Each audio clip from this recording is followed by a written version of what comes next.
আসসালামু আলাইকুম গাইস, সবাই কেমন আছেন? আশা করি আলহামদুলিল্লাহ সবাই ভালো আছেন। তো আজকে বের হয়েছি, মার্কেটে যাব, সেই উদ্দেশ্যে একটা ভিডিও করলাম আর কি আপনাদের জন্য। তো অনেকে জানতে চাইছেন ভাই বর্তমানে এখন ইতালির পরিস্থিতি কেমন, কি অবস্থা। দেখেন আমার পিছনে আমার এক বড় ভাই, উনি কোটি টাকা কামায়, কিন্তু এই দেশে সাইকেলের দাম বাংলাদেশে হুন্ডার দামের মতো। কথা কি বুঝাইতেছি? এদেশে একটা সাইকেলের দাম বাংলাদেশে একটা হুন্ডা কিনা যাইব। তো সব মিলিয়ে মনে করেন যে পরিস্থিতি অনেক খারাপ। ইতালিতে আসেন, ভাই বেড়াদার যদি আপনার থাকে তাহলে সমস্যা নেই, আপনার আত্মীয় স্বজন মামু খালু থাকলে সমস্যা নেই। কিন্তু যদি কেউ না থাকে, আপনার দুর্গতি মানে আপনার খারাপ পরিস্থিতি দেখার জন্য কেউ নাই, এগুলো আপনার আমার মূল কথা আর কি। তো অনেকে কমেন্ট করেন ভাই ইতালিতে কীভাবে আসবো, কেমনে আসবো, কত টাকা লাগবে, বা আমি টাকা দিব আপনারা আসেন, এরকম কোনো কিছু। সবাই বলতেছে ভাই আমি টাকা লাগলে টাকা দিমু, আমাকে নিয়ে যান, আমি টাকা লাগলে টাকা দিমু, আমাকে নিয়ে যান। তা আসলে ভাই এত সোজা না ইতালিতে আসা। আমি নিজেই মনে করেন যে রোমানিয়া দিয়ে আসছি, ইতালিতে সরাসরি আসতে পারি নাই। এদিক দিয়ে আমার বড় ভাই উনি নিজেও ইতালিতে অনেক কষ্ট করে আজকে প্রতিষ্ঠিত।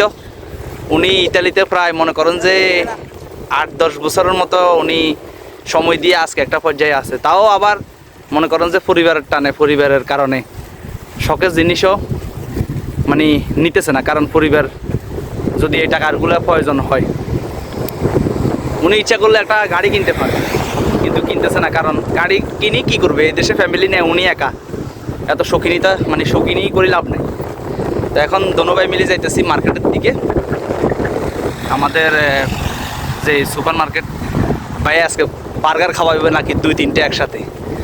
2-3টা বার্গার যা খেতে পারি ভাই বিল দিব, সমস্যা নাই। ভাইয়ের সাথে যাইতেছি, ভাই এক জোড়া ক্যাটস কিনবো, উনি এক জোড়া অনেকদিন পর এক জোড়া ক্যাটস কিনবো ভালো দেখিয়া। তো আমাকে বলতেছে চলো যাই মার্কেটে যাই ঘুরে আসি, এদিক দিয়া এক জোড়া ক্যাটস কিনবে। তো কাজ শেষ, এখন ঠান্ডা পড়তেছে, ঠান্ডার ভিতরে দেখেন জ্যাকেট পরে এদিক দিয়া সব কিছু পরে মেঘুলা করাইতেছে। আজকে পরিস্থিতি অনেক অনেক ভয়াবহ, ঠান্ডা আস্তে আস্তে বাড়তেছে, তো অবস্থা খারাপ। তো যাই হোক, এ হচ্ছে পরিস্থিতি। যারা ইতালিতে আসবেন চিন্তা করতেছেন, কাগজপত্র জমা দিবেন, কাগজপত্র জমা দিয়ে দেন। আমার কথা হচ্ছে দালাল হইতে সাবধান। দালালি করেই আপনার টাকা পয়সা নিয়ে আপনারা ফতে বসাই দিব, পরবর্তীতে আপনি দেখবেন যে আপনি ফতে ফকির হয়ে গেছে, আপনার আর কিছু নাই। বাবা জমি জিরা জায়গা যা আছে সব বেশি বন্ধক দিয়ে আপনি ইতালিতে চলে আসবেন। পরবর্তীতে ইতালিতে কাজ না পাইলে, কাজ না করতে পারলে, আপনি যখন 6 মাস 1 বছর বসে থাকবেন, তাহলে প্রতি মাসে 50,000 টাকা খরচ, বাংলা টাকায় 50,000। এ টাকা কোত্থেকে আসবে, কে দিবে? তো সব মিলিয়ে আমি এটাই বলবো যে সবাই বুঝে শুনে আসবেন, এই হচ্ছে কথা আর কি। তো আমরা এখন হাইওয়ে উঠছি, যদিও এটা হাইওয়ের মতো লাগতেছে না, কিন্তু এটা এই শহরের জন্য হাইওয়ে আর কি। আমরা যে শহরে আছি পিয়াবদি সাক্কো, আমি এখন বর্তমানে আছি পাদোবা পিয়াবদি সাক্কো। এখন আমরা সুপার মার্কেটে যাইতেছি। তো এ হচ্ছে পরিস্থিতি আর কি। যাই হোক, আপনারা বুঝে শুনে আসবেন। অনেকের কমেন্টের আনসার দিতে পারতেছি না, অনেকে মনে কষ্ট। আর আমি 5-6 দিন যাবৎ ভিডিও আপলোড দিতেছি না, তো একটু কাজে কামে ব্যস্ত ছিলাম। তো অনেকে আবার কমেন্ট করছেন ভাই আমরা স্পন্সর ভিসার জন্য আবেদন করছি, এখন আমাদের হইতে আমরা কি টিকবো কি না, আমরা কি আসলে আমাদের স্পন্সর ভিসাটা হবে কি না, এরকম কিছু। তা আমি তাদেরকে বলবো ভাই নসিবে থাকলে অবশ্যই হবে, নসিবে থাকলে আপনি অবশ্যই আসতে পারবেন। আপনার কাগজপত্র যদি সঠিক থাকে, আপনার যার মাধ্যমে করতেছেন ও যদি সব কিছু ঠিক থাকে, অবশ্য হবে, হবে না কেন, ইনশাল্লাহ আগে পরে একদিন হবে ইনশাল্লাহ। তবে ধৈর্য ধরতে হবে।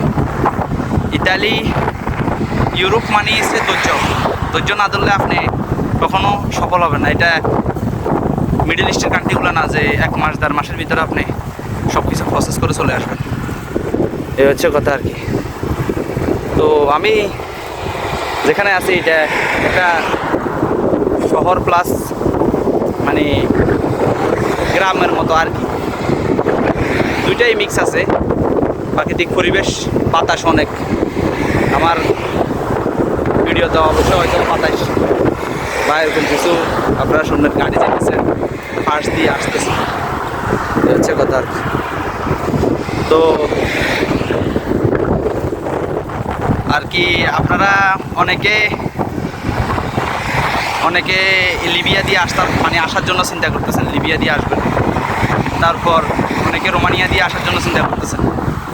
ভাই যেখান দিয়ে আসেন না কেন, জীবনের রিস্ক নেওয়া দরকার নেই। রোমানিয়া দিয়ে আসলে তো ঠিক আছে, ভালো কথা। রোমানিয়া অনেকে মানে এখন বর্তমানে রোমানিয়ার ভিসা হইতেছে না। রোমানিয়া যদিও ভিসা হয়, আসার দরকার নেই আমি মনে করি। রোমানিয়া এখন ইউরোপ হয়ে গেছে, রোমানিয়াতে থাকেন, কাগজপত্র ওকে করেন, পরবর্তীতে ব্যাক দেশে যাই, সব দেশে যাই ঘুরতে পারবেন, সমস্যা নেই। তবে লিবিয়া থেকে আসার দরকার নেই। লিবিয়া থেকে আসলে সাগরের কোন সময় কি বিপদ ঘটে যায়, মনে করেন যে সাগরে যদি নৌকা খারাপ হয়ে যায়, আপনি যে জিনিসটা করে আসবেন ওই জিনিসটা যদি খারাপ হয়ে যায়, মৃত্যু নির্ধারিত। এই হচ্ছে কথা। তো আমার ভয়েসটা হয়তো ক্লিয়ার আসবে না কারণ আমি সাইকেল চালাইতেছি, তো সাইকেলে আসি, এদিক দিয়ে এক হাত দিয়ে মোবাইল ধরে ভিডিও করতেছি, এটা আর কি। তো আরেকটা কথা বলি, ইউরোপে অনেকে বলবেন সাইকেল চালাইতেছি, ইউরোপে একটা সাইকেলের দামও অনেক। একটু নেটে ঘাটাঘাটি করিয়েন। এই দেশে সাইকেল চালাইতে লাইসেন্স লাগে না, নইলে আপনি হুন্ডা মাইক্রো সব কিছু লাইসেন্স আছে, শুধুমাত্র সাইকেল চালাইতে লাইসেন্স লাগে না। এই হচ্ছে কথা আর কি।